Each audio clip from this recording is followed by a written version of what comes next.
본문에 등장한 인물은 아브라함이에요. 이 아브라함은 닉네임이 많은 사람이에요. 쉽게 표현하면은 축복의 조상, 믿음의 조상, 순종의 조상, 많은 닉네임이 있어요. 그럼 아브라함이 제일 처음부터 축복의 조상이고 믿음의 조상이었느냐? 그렇지는 아니었어요.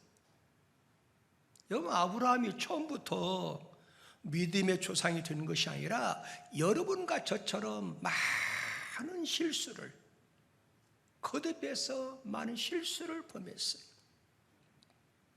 그로 인해서 어려움도 환난도 시련도 많이 당했어요. 그런데도 불구하고 하나님께서는 그 아브라함의 무엇이 그렇게 마음에 들었는지 하나님께로부터 인정을 받아서 우리의 믿음의 조상이 되었고, 아멘. 축복의 조상이 되었고, 아멘.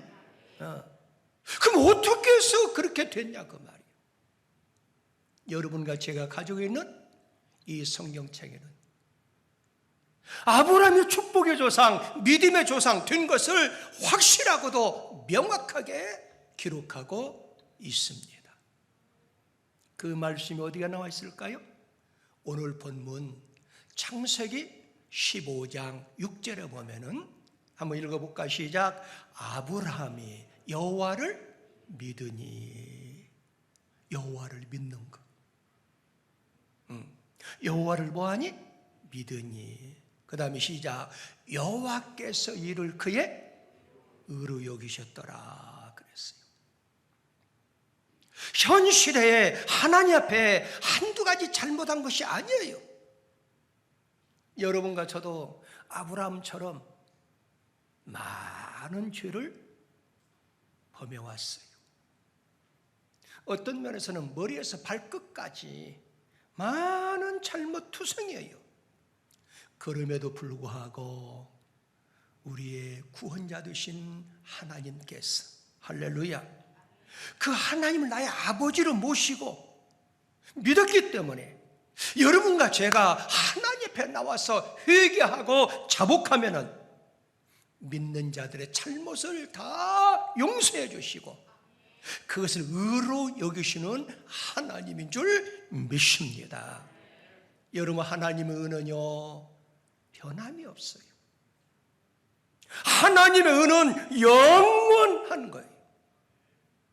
이것이 하나님의 축복이고 하나님의 약속을 믿고 우리 죄를 자복하고 회개할 때에 하나님께서는 여러분과 저한테 성령도 부어주시고 하면, 우리의 마음을 위로해 주시도 하면, 우리가 용기도 주시고 담대함도 주시고 축복을 주시는 하나님인 줄 믿습니다. 여러분과 제가 세상에서 선한 일 하고 착한 일 하고 그래서 의인입니까? 그게 아니라는 거예요. 하나님을 믿는 그 믿음이 의로 여기신다는 거예요. 여호와를 믿는 그 믿음이 의로 여기신다는 사실이에요. 여러분, 성경 역사를 잘 알고 계시죠? 소돔과 고모라라는 땅이 있어요. 그곳은 화찬란함과 번영을 만끽하는 근대화의 요람이라고 할 수 있습니다.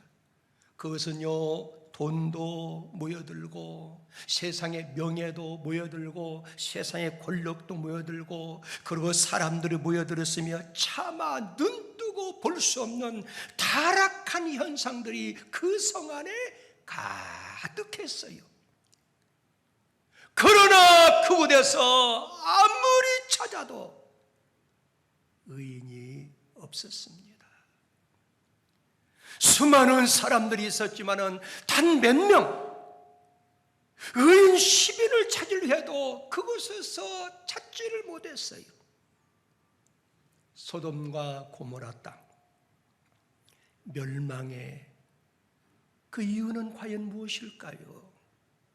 따라만 합시다. 의인을 못 찾았기 때문에 멸망했습니다.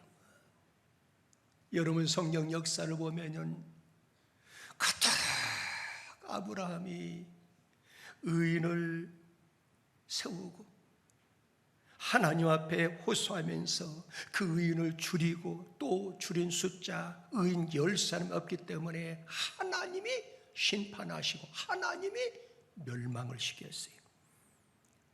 하나님께서는 시대가 악할수록 죄악이 관영할수록 하나님 의인을 찾으시는 하나님이라는 거예요. 여러분 창세기 18장 26절에 보면은 여호와께 이르시되 내가 만일 소돔 성 가운데 의인 50명을 찾으면 그들을 위하여 온 지역을 용서하리라 그랬어요. 이 민족도 마찬가지예요. 이 민족에 하나님이 찾는 의인이 있다 하면 어떠한 일이 벌어져도 하나님이 이 민족을 지켜주시고 하나님이 이 민족을 책임져 주시는 하나님인 줄 믿습니다. 오늘 이 시대 민족의 역사는 그 어느 때보다도 의인을 필요로 하는 시대예요. 의인이 없는 나라, 의인이 없는 민족은 희망이 없습니다. 소망이 없습니다. 그럼 과연 누가 의인이냐 그 말이에요. 자, 이미 말씀을 배웠어요. 누가 의인이라고요? 하나님을 믿는 그 사람이 의인이라는 사실이에요. 다시 성경을 보면은 자 창세기 15장 6절에 보면은 이렇게 나와서 아브라함이 여호와를 믿으니 여호와께 이를 그의 뭘로 여겼더라? 의로 여겼더라 그 말. 그럼 과연 아브라함이 하나님을 믿음으로 의인이라고 칭함을 받았는데 그럼 아브라함의 삶을 통해서 의인된 삶이 과연 무엇이냐 그 말이에요. 수십 년 동안 여러분과 제가 가슴에 이 성경책을 띄고 교회를 다니지만은 진정한 하나님이 찾는 의인은 몇 사람이나 되겠냐 그 말이에요.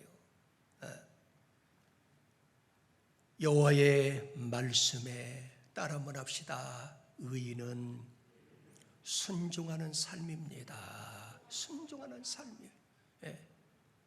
그래서 창세기부터 요한계시록까지 제일 많이 강조하는 말씀이 순종이에요. 순종. 하나님께서 아브라함을 불러놓고 명령을 내리지요. 그게 창세기 12장 1절에 보면은 아브라함아 너는 본토 친척 아비집을 떠나라 그랬어. 한번 읽어볼까요? 이게 첫 번째 명령 아니에요. 창세기 12장 1절에 보면은 자 시작 여호와께서 아브라함에게 이르되 너는 너의 고향과 친척과 아비집을 떠나 내가 내게 보여줄 땅으로 가라 그랬어. 자 근데 이 아브라함이 하나님의 명령을 받고 목적지를 알았냐 그 말이야. 갈 바를 알지 못했어요. 목적지도 없이 믿음으로 그냥 출발한 거예요. 왜? 의인은 순종하는 삶을 살아가야 되기 때문에 그러는 거예요. 그래서 여러분 성경 히브리 기자는 히브리서 11장 8절에서 보면은 믿음으로 아브라함을 부르심을 받았을 때 뭘로? 믿음으로 믿음. 하나님 믿는 믿음이 의인이잖아요. 그 믿음을 앞장세워서 부르심을 받았을 때 순종하여 장래 유업으로 받을 땅에 나아갈 때 갈 바를 알았고 목적지가 없다는 거예요. 갈 바를 알지 못하고 그러면 아브라함의 그 중심이 뭐냐 그 말이에요. 갈 바를 알지 못하고 그 무엇을 붙잡고 아브라함이 목적지도 없이 출발하게 되느냐. 따라 한번 합시다. 오직 여호와의 말씀이 기준이었습니다.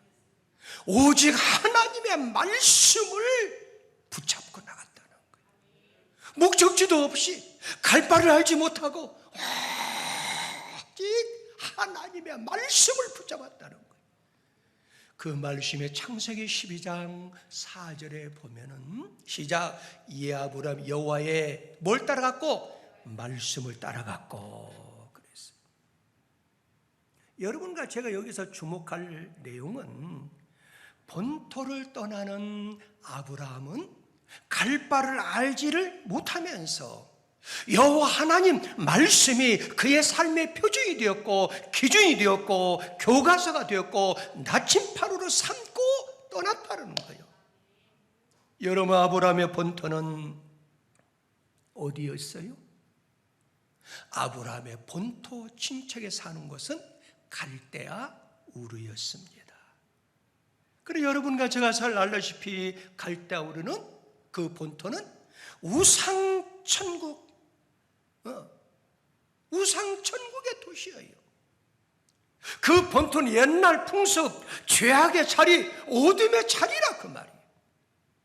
그러므로 하나님을 믿는 믿음으로 떠날 때 의인이 될 수가 있어요. 믿으시면 아멘.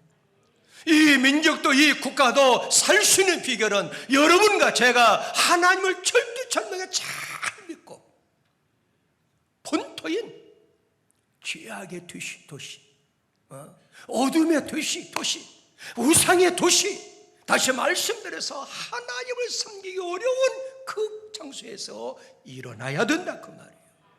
그래서 창세기 22장 2절에 보면은 또 하나님이 명령을 내려요. 본토 친척 아비집을 떠나라, 그 명령뿐만 아니라 하나님이 다시금 명령을 내려요. 그 명령이 뭐예요? 너의 독자 이삭을 바치라는 거예요. 근데 그 22장 2절에 보니까 여호와께 이르시되 내 아들, 내 뭐하는? 사랑하는. 왜 거기 자녀들은 다 사랑하는데 왜 사랑이라는 글자를 넣었을까요?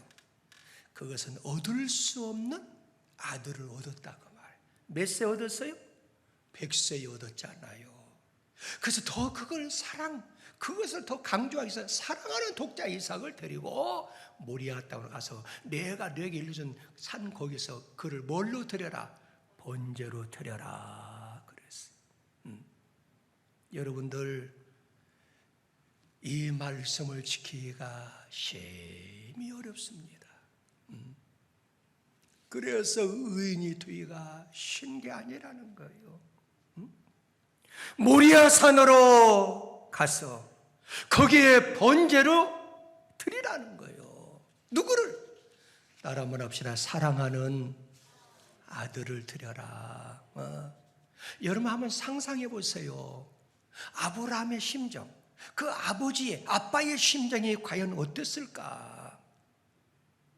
그 이삭은 100세 얻었기 때문에 아브라함의 자신의 전부라고 얘기할 수 있고, 그 이삭은 그 아브라함의 생명보다 귀한 아들이라는 사실을 우리는 기억해야 돼요. 과연 하나님 말씀대로 번제를 드릴 것인가? 다시 말씀드리면은 하나님의 말씀과 내 아들을 바꿀 수 있냐 그 말이에요. 하나님 말씀과 내 아들과 바꾼다는 것은 엄청난 희생을 요구하는 시험이었어요. 그러나 아브라함은 하나님 말씀 위에 순종하기 위해서 먼저 자신의 순종을 방해하는 요건들, 방해하는 요소들을 먼저 다 제거했다라는 사실이에요. 여러분과 저도 이렇게 하나님 말씀을 들으면은 어느 때는 성령의 강 역사에서 맞아, 우리 크리스찬들은 말씀대로 살아야 되고 말씀대로 순종하고 그 말씀대로 따라가야 되지 마음의 결심을 해요. 그는 막상 밖에 나가면은 현실은 만만치 않아요. 환경이 그걸 허락지 아니에요. 아브라함도 마찬가지였어요. 그래서 아브라함은 내가 순종할 수 없는 그 방해가 되는 요소들을 다 제거했어요. 그 제거가 첫 번째 뭐냐? 자, 창세기 22장 3절에 보면은 시작. 아브라함이 아침에 일찍이 일어나 그랬어요. 일찍이라고 하는 단어는 즉시 일어났다 그 말이에요. 그러니까 아브라함이 일찍 일어나 순종한 것은 자신의 연약함을 너무 잘 알기 때문에 그래요. 하나님 말씀에 순종하겠다 약속은 했는데, 마음의 결심을 했는데, 조금만 지체하면은, 조금만 시간이 갈수록 자신의 마음이 변해서 순종할 수 없다는 것을 아브라함은 자기 자신을 너무 잘 알고 있는 사람이었다 그 말이에요. 그는 약간의 틈만 보이면은 이삭을 데리고 모리아 땅으로 가는 것이 아니라 다른 곳으로 살 길을 찾아서 갈 수 있다는 것을 자기 마음으로 알고 있었어요. 마치 성경에 보면은 요나가 등장하지 않아요? 하나님께서 요나한테 니느웨 성에 가서 너는 복음을 증거하라. 그러니까 내 약속을 했어요. 근데 시간이 흐를수록 마음이 변하기 시작한 거예요. 니느웨는 원수 도시인데 내가 그들한테 내 생명을 다해서 무슨 그들을 영혼을 살리고 그럴 필요가 있느냐? 그리고 정반대의 다시스로 가는 방향을 바꿔버리잖아요. 아브라함도 마찬가지예요. 시간이 흐를수록 하나님의 그 말씀에 순종할 수 없는 그 문제투성이들, 그 요소들을 제거하기 위해서 아침에 일찍이 일어났다는 거예요. 여러분들, 아브라함은 이 말씀을 받기 전에 이미 하나님의 명령을, 약속을 지키지 못한 사건이 있어요. 그 사건이 뭘까요? 하나님의 약속의 땅 그리 가라고 얘기를 했어요. 근데 기근이 찾아왔잖아요. 먹고 살아야 되잖아요. 그 약속의 땅으로 간 것이 아니라 죄악을 상징하는 애굽 땅으로 그 기근 피해서 그 애굽 땅으로 가잖아요. 과거에 이런 실수가 있었기 때문에 더 이상 내가 실수하지 않기 위해서 시간을 끌면 끌수록 내 마음이 변화될까 봤어. 그래서 아침에 일찍 출발했다라는 거예요. 할렐루야. 그럼 아브라함이 실수한 걸 한번 볼까요? 자, 창세기 12장 10절에 보면은 시작. 그 땅에 뭐가 들므로? 기근이 들었으므로 시작. 아브라함 애굽에 거류하려 그리로 내려갔으니. 그렇지. 여러분, 애굽은 죄악의 도시, 악행의 도시잖아요. 그는 먹고 살아야 되니까 기근이 찾아왔어. 그리 간 적이 있다라는 거예요. 여러분, 성경에 보면은 베들레헴에 누시라고 하는 여성이 살았잖아요. 남편과 두 아들이 사는데 거기에 흉년이 찾아왔어요. 먹고 살아야 되잖아요. 근데 소문에 의하면은 모압 땅에는 먹을 것이 풍년이라는 거예요. 그리 가면 다 살 수 있다는 거예요. 그래서 베들레헴을 버려두고 우선 살아야 되니까. 그래서 모압 땅으로 룻이 남편과 두 아들을 데리고 갔잖아요. 그 말대로 제일 처음에 가서 먹을 것 풍부하니까 잘 먹고 잘 살고 잘 입었어요. 그런데 룻기서 1장 10절에 보면은 몇 년 만에, 그 6절 7절인가요? 보면은 10년이 지난 다음에 남편도 죽고 두 아들도 죽어버리잖아요. 자, 베들레헴 뭘 가리켜요? 교회를 상징하는 거예요. 하나님의 거하는 성전을 상징하는 거예요. 모압은 뭘 가리켜요? 죄악의 세상, 죄가 범람하는 세상을 상징하는 거예요. 여러분들, 아무리 기근이 찾아와서 내가 육신적으로 먹을 것이 없다고 해서 하나님의 성전을 떠나는 거 영원히 위험해요. 아브라함 이걸 아는 사람이었어요. 그래서 아브라함은 자기가 불순종할까 봐서 시간이 흐를수록 이거 안 되겠구나. 그래서 아침에 일찍 모리아산을 향해서 출발한 거예요. 할렐루야. 근데 또 중요한 것이 있어요.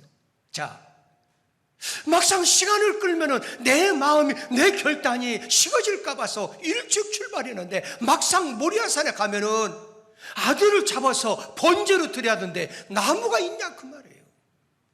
여러분과 저도 종종 그러지 않아요? 하나님 말씀에 순종해서 내가 이렇게 살아야 되겠다. 근데 막상 실천을 하려니까 조건이 안 맞아요. 아브라함은 막상 시간을 끌면 끌수록 어려움을 당할까 봐서 그걸 제거하고 일찍 출발했는데 모리아산에 가서 보니까 아들을 바칠 번제에 쓸 나무가 없다고 생각해 봐요. 하나님 나무가 안 되죠. 그걸 핑계댈 수 있다 그 말이에요. 그래서 이 핑계대는 것을, 불순종할 수 있는 것을, 조건을 제거해 버려요. 그래서 아브라함이 어떻게 해야 돼요? 따라하면 합시다. 미리 나무를 준비했다. 이게 의인된 삶이라 그 말이에요. 그 핑계대면서 살지 말라는 그 말이에요. 그래서 아브라함은 미리 준비했어요. 그 말씀이 창세기 22장 3절에 보면은 시작. 아브라함이 아침에 일찍 일어나 나귀의 안장을 지우고 두 종과 그의 아들 이삭을 데리고 그리고 끝나는 게 아니에요. 그 다음에 중에 시작. 번제에 쓸 나무를 쪼개어 가지고 떠났더라 그랬어요. 오늘 본문에서 아브라함이 내적 장애물인 아내하고 상의했더라 하면 이삭을 바칠 수 있냐 그 말이에요. 저는 불가능하다고 봐요.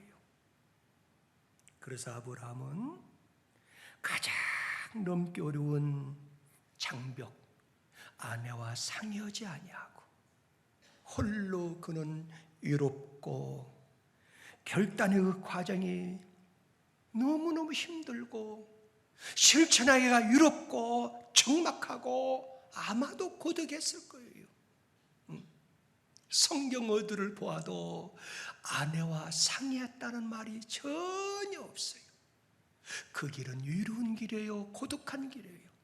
우리 예수님도 마찬가지요. 예수님의 십자가 길이 홀로 감당하셨기 때문에 그 길이 외롭고 적막하고 고독한 길이었어요. 아브라함은 이 준비가 자기 자신과 싸움에서 승리하게 된 원동력이 된 줄 믿습니다. 사랑하는 성도 여러분, 이 방송을 시청하는 시청자 여러분, 진정한 신앙은 과연 무엇일까요? 진정한 의인된 삶은 단순히 말씀을 듣고 감정적인 만족을 얻는 정도를 말하는 것이 진정한 의인 신앙이 아니라는 거예요. 때로는 내 이성으로 도저히 이해하기 어려운 말씀으로 나를 교훈하고 감동시킨다 할지라도 순종하기 위해서 온 힘과 열정을 기울이며 우리의 삶의 전부를 드리는 것이 의인된 삶인 줄 믿으시기 바랍니다. 그래야 하나님의 뜻을 모두 이루어지는 것, 그것이 의미 있는 삶이고 하나님의 뜻을 내 삶 가운데 적용시켜서 그대로 이루어지는 것이 의인된 삶인 줄 믿으시기 바랍니다. 조국은 의인을 찾습니다. 의인된 아브라함은 인생을 움직인 것이 있었어요. 아브라함의 인생을 움직인 것이 과연 무엇이었을까요? 오직 하나님의 말씀이었습니다. 우리 사랑하는 성도 여러분들, 여러분들의 인생을 움직이는 것은 과연 무엇입니까?